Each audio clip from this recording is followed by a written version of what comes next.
nkuko nabibabwiye ikintu cyonyine usabwa no gukanda subscribe, share na comment, ubundi tukajya twiganirira ku nkuru z'amateka zagiye zibaho cyane cyane zishingiye kuri Bibiliya.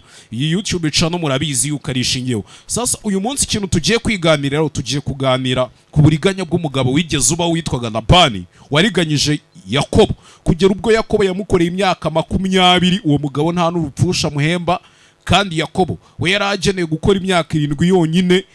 Bes uwo mugabo akagira ubugugu n'ubusambo bukabije mu mutima kugera n'ubwo Imana yavuze iti cyakora wa mugabo urakabije, reka manuke mpangane nabyo kubera ko ibi bintu ndabona bitari buze gukunda kabisa. Today, uyu munsi into one of the most gripping tales niba tugiye kuganira kuri iyo nkuru and divine justice in the Bible. Inkuru ivugwa muri Bibiliya y'urubanza rwaciwe It's not just another story about Jacob, iyi ntago ari indi nkuru ya Yakobo Leah, and Rachel. cyangwa ngibi ya Leah cyangwa ya Rasheli oya. No, this is the story of Laban, ahubwo ni inkuru ya Labani, a man whose wickedness and greed knew no bounds, umugabo wari ufite ubugugu n'ubusambo butagira umupaka, a man who imprisoned his own son-in-law for 20 years, umugabo wifatiye umukwe we akamufunga hafi imyaka isaga 20. ni inkuru muri Bibiliya, ndagenda babwira n'imirongo, manipulated his daughters and defrauded those who trusted him. ndetse akanafata abakobwa b'ubwe akabicaho, ndetse n'abamwizeraga bose akabagira gutaka akabahemukira. Is the story of Laban's sins, iyi ni inkuru ihatse ibyaha byose bya Labani. a tale of how greed can corrupt even tugiye kuvuga ndetse tunaganire ku bugome uyu mugabo Labani yari afite n'ubusambo bwuzuye umutima butatumaga abasha kubona icyo Nyagasani yamutegeka, the closest of family. ndetse ubwo busambo ntabwo yabuzanaga mu banyagasozi n'abaturanyi gusa, ahubwo n'umuryango. So buckle up. rero mwebwe mukenyere mukomeze, nta kindi mbasaba usibye gukora subscribe, share na comment kuri YouTube channel. Iyo ibintu byose bigiye kujya biberaho icyiza, twe tuzajya tuvuga tureba na video. The dark and twisted actions of Laban, tugiye kwinjira mu bikorwa by'umwijima byakozwe n'uyu mugabo Labani, man whose cruelty and deceit still umugabo ari wuzuye ubugome ndetse no gutubura bikabije, echo through the ages. byagiye bigakwirakwira imyaka myinshi uwo mugabo ariko ateye. Stand the depth of Laban's treachery, we must first set the stage. kugira ngo dusobanukirwe rero n'ubugambanyi bw'uwo mugabo ndetse n'uburiganya bwe, biradusaba gutegerezamo gakeya tukumva inkuru twitonze. Story begins in the book of Genesis. ubundi inkuru yacu itangira mu gitabo cy'ibya harya babyite Genesis, itangiriro, mu gitabo cy'itangiriro. Meet Jacob, the grandson of Abraham, aho tuhabona umugabo witwa Yakobo, akaba ari umwuzukuru wa Aburahamu, fleeing from his brother Esau after wavuye iwabo agahunga ahunze umuvandimwe bitaga Esau, deceiving him out of his nyuma yo kumuriganya umugisha wiwe. iyo nkuru murayizi, nzayibaganira. Haran, the Yakobo rero cyangwa se Yakobo ari magenda, land of his uncle Laban. yaje kugera ku butaka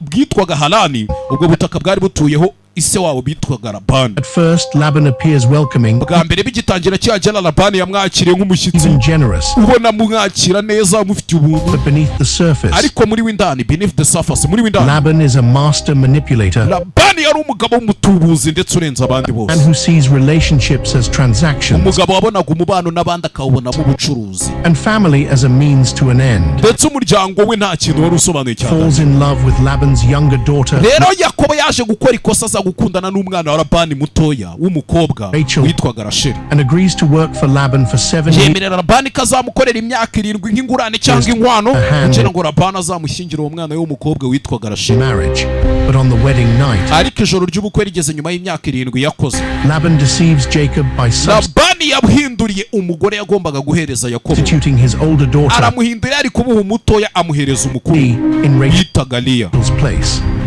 amuhereza Leah umwanya wo kumuhereza Rasheli. Jacob confronts him.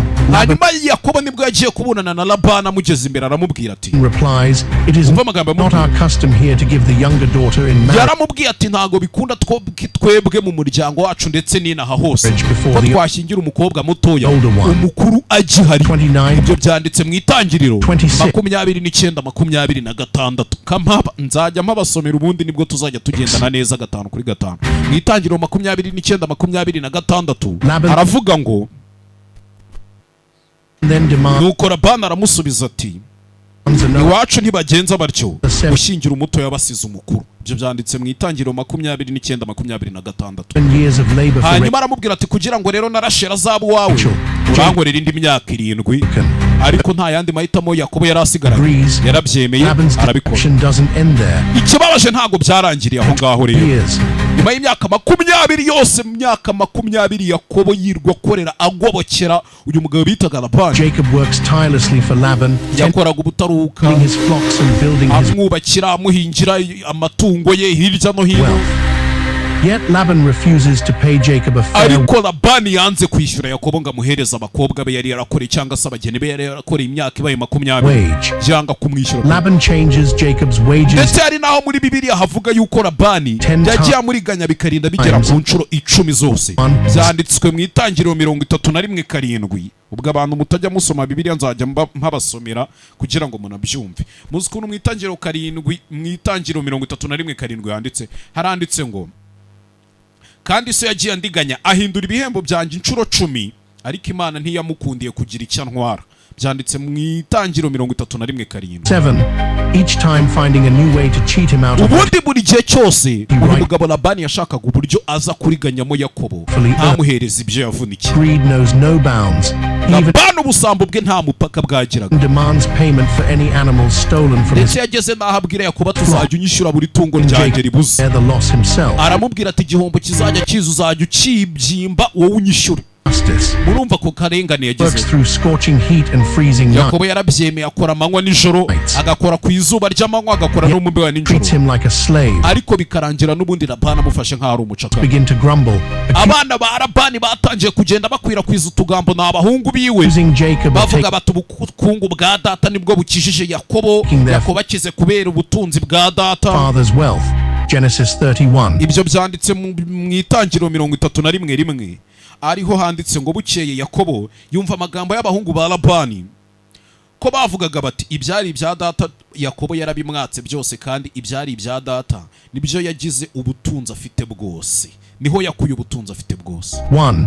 But the truth is, ariko kuri kwari it is Laban who has grown rich off Jacob's ahubwo labor. Labani niwe wakomezaga gukira, agakomeza gukira ndetse agakira cyane bitewe n'ubusambo yakururaga kuri nde, yakururaga kuri Yakobo. It is so consuming ubusambo bwe bwakomeje kumumunga buramubata that he even exploits kugeza n'ubwo yageze ku bana be b'abakobwa. daughters Leah and Rachel, ngo ndavuga Leya na Rasheli, reducing their rights to those of atangira kubagabanyiriza uburenganzira bwabo kugera ubwo yatangiye kubafata nk'abagore b'abanyamahanga. Genesis 30. byanditse mu Itangiriro 31:15 haranditse ngo ntaduhwanya n'abahandi kuko yatugize akarya nk'uko yatugize akarya ibiguzi byacu. murumva amagambo, Finally, ntabwo abatandukanya n'abanyamahanga kuko yabagize nabo akabarya ibiguzi byabo. God intervenes. gusa ibyo bimaze kuba byinshi, bimaze gukabya, Imana yabyivanze. He speaks to Jacob in a dream, Imana yaraje ibonekera Yakobo iramuvugisha mu nzozi, instructing him to return to his iramubwira iti Yakobo homeland. haguruka usubire mu gihugu cyanyu. Genesis 31:3. byanditse mu Itangiriro 31:3. Uwiteka abwira Yakobo ati subira mu gihugu cya ba sogokuruza muri bene wanyu, nanjye nzabana nawe. Jacob gathers his wives nta and kindi cyabaye, Yakobo Please yafashe abagore be bose uko ari 2, ni Rasheli na Leya yari yarabakoreye, quickly barangije baragenda, Bring Laban's bagenda badasezeye wrath. kubera ko batinyaga ubugome n'uburakari bw'uriya mugabo ngo ni Labani. when Laban discovers Jacob's escape, Labani akimara kumenya ko Yakobo yagiye rero, he pursues him with a vengeance. yatangiye kumwirukankana amukurikira afite n'umujinya n'uburakari bwinshi. God warns Laban in a dream, ariko Imana ibonekera Labani mu nzozi iramubwira, saying, be iramubwira iti careful not to say anything to Jacob. ndakubwiza ukuri ko umbabarira ufunga umunwa wawe, ntugire ikintu kibi uza kuvuga ku mugaragu wanjye Yakobo, Either good or bad. abe icyiza ndetse abe n'ikibi. 31. byanditse mu Itangiriro 31:24. 24. mu Itangiriro 31:24 haranditse ngo nuko Imana isanga Labani imubonekera mu nzozi nijoro iramubwira iti wirinde ntugire icyo ubwira Yakobo, ari icyiza cyangwa ari ikibi. Laban, ever the manipulator, confronts Jacob with false Labani nk'umutubuzi, nk'umubeshyi, nk'umuriganya, outrage. yatangiye kubeshyera Yakobo, Accusing him of- aravuga ati Yakobo yanyibiye abana banje b'abakobwa, This moment, atangira kumushinza ibintu bitari byo. Laban- kamere ye nyayo yari imaze kwigaragaza pe. He cares not for his daughter's well-being, ntabwo yari yitaye ku mibereho myiza y'abakobwa for be, his own pride and possessions. ahubwo icyo yari yitayeho cyari icyubahiro cye no kumva arenze. Jacob, now emboldened by years of suffering, Yakobo nyuma y'imyaka yose yari amaze ababara, confronts Laban with a powerful akora ubutaruhuka indictment. agahinda karamurenze He recounts the hardships he endured. ndetse kubyakira For biramureba 20 years I have been with you. arangije aramubwira ati imyaka 20 naragukoreye For you through the scorching heat of the day nagukore ku zuba ryo ku manywa and through cold and sleepless nights. ndetse ngukorera no mu bukonje bwa nijoro ntaryama ntasinzi Changed my wages 10 times. wahinduye ibyo twumvikanye inshuro zigeze mu 10 zose This is 31, 38-41. ibyo byanditse mu itangiriro 31-38 niho handitse ngo imyaka 20 twabanye intama zawe n'ihene zawe zose nziragira kandi nziragira neza amapfizi y'intama yo mu mikumbi yawe sinayariye umva amagambo. Jacob's words are a damning testimony to Laban's amagambo ya Yakobo cruelty and greed. yagaragaje neza ubusambo n'ubugome n'uburiganya bwa Labani.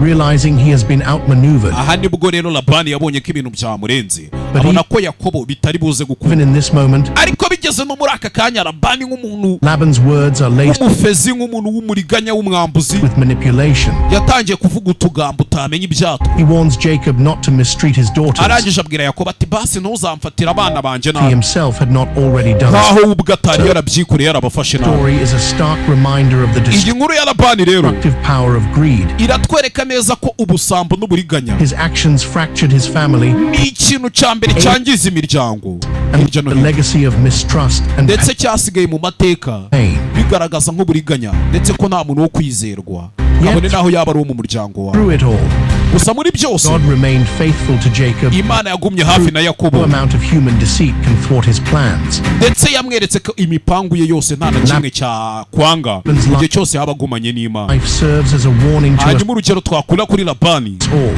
Labani atubera urugero Greed blinds us to rutwereka ko ubusambo n'ubugugu the needs nta of- kindi byatugezaho usibye guhemuka tugahemukira abandi and ultimately leads to our downfall. ndetse ibyo byose nta kindi bitugezaho usibye kukugwa. Jacob's story reminds us that muri Yakobo icyo even yatwigisha in the face of injustice, kabone naho twagera mu baturenganya mu our baduhohotera protector and provider. Imana niyo iturinda ndetse ikakomeza kutumenyera byose. Thank you for joining us on this journey mwakoze kubana nanjye kuri YouTube channel through the sins of Laban.